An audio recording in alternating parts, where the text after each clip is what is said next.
Guten Morgen. This is me making myself a matcha latte. Delicious.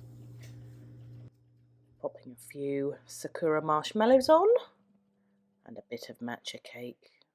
Morning, Panners. Cactus socks. Cactus socks.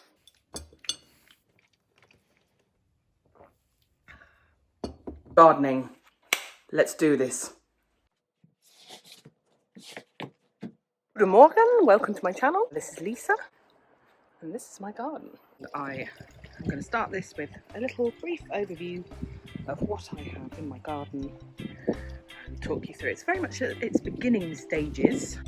So here we have the palm tree, which is a big bone of contention because we had to pay for it. It didn't, strictly speaking, come with the house, but a beautiful specimen nonetheless. And I have just planted this PRS.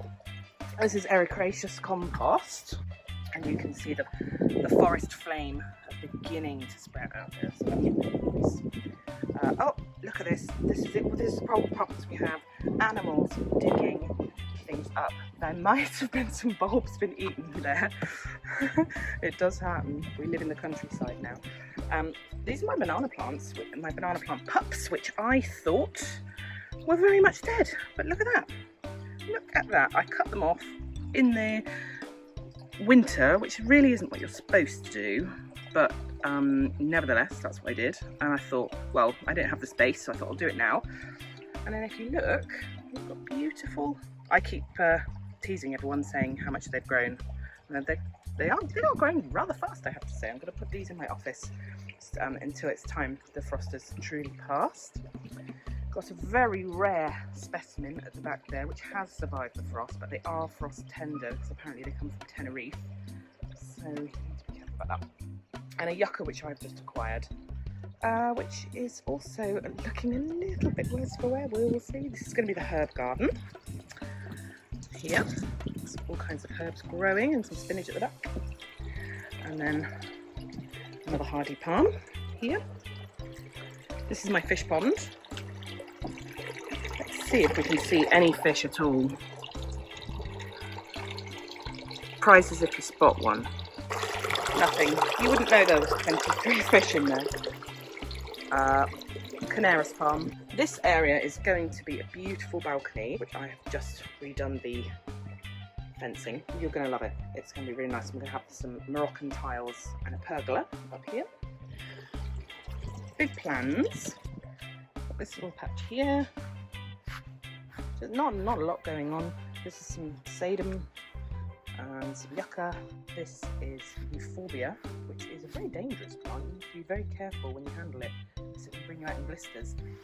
I had a euphorbia that's one of my favourite types of euphorbia, fire glow euphorbia, and that is my absolute favourite.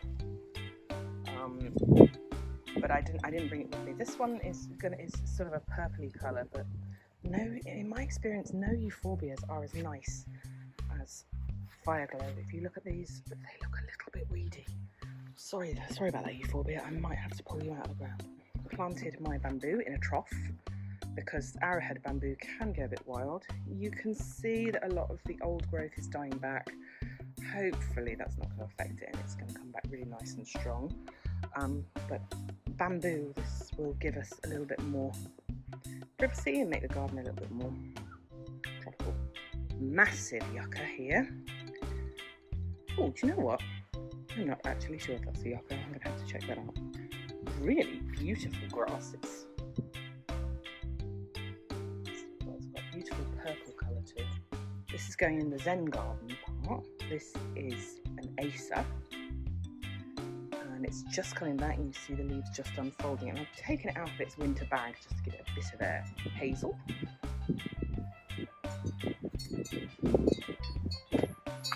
Olive tree. Now this time last year it did have some olives on it, which was very exciting. Hopefully we'll get them again. You can see some rose springing up, and what I believe would be clematis. This tree here is probably the most exciting of them all. It is called an empress tree. It's like a giant foxglove. I am very excited to see what happens with this. I'm told the leaves are massive. I'm looking forward to it. I've just bought this tree for my Japanese part of the garden. I'm truly excited to have a cloud tree, Japanese cloud tree, not its professional name. Looking a bit sorry for itself, but it is a tree fern. What's going to happen here is the fronds are about to grow. You can see them nestled inside, and very soon they will start springing up, and I can cut off these old growths from last year. I normally have this wrapped up, and I will keep it wrapped up over the next few days because we're going to have frost, and that is why it's so crispy. Also, for the shop I got it from, they left it out to dry, and you're supposed to keep it wet the whole time, so it wasn't in the best of condition when I bought it. But watch this space, this is going to be incredible. Hydrangea. Hydrangea. I've got a banana wrapped up here, ready to go. Some beautiful bamboo. And then if I take you around the side, here's one of these that did not make it, which is a shame because it is endangered. Had I known that, I would have covered it up. There you go, you live and learn. And we've got a beautiful tree fern that in the summer will look absolutely incredible. Beautiful helleborus that sprung up late winter, very early spring. And some beautiful cyclamen. Check that out. It's just sprung up from nowhere. It's enjoying life. Lovely bright red. And we've got apple trees and pear trees.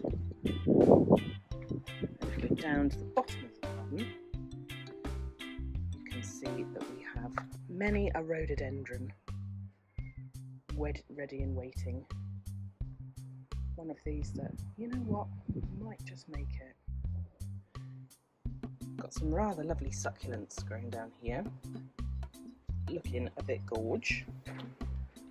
Don't look like they need much help. I think throughout lockdown, I think a lot of us have realised how important it is to have a space of our own that we love, and how lucky and fortunate we are. So make the best of what you have.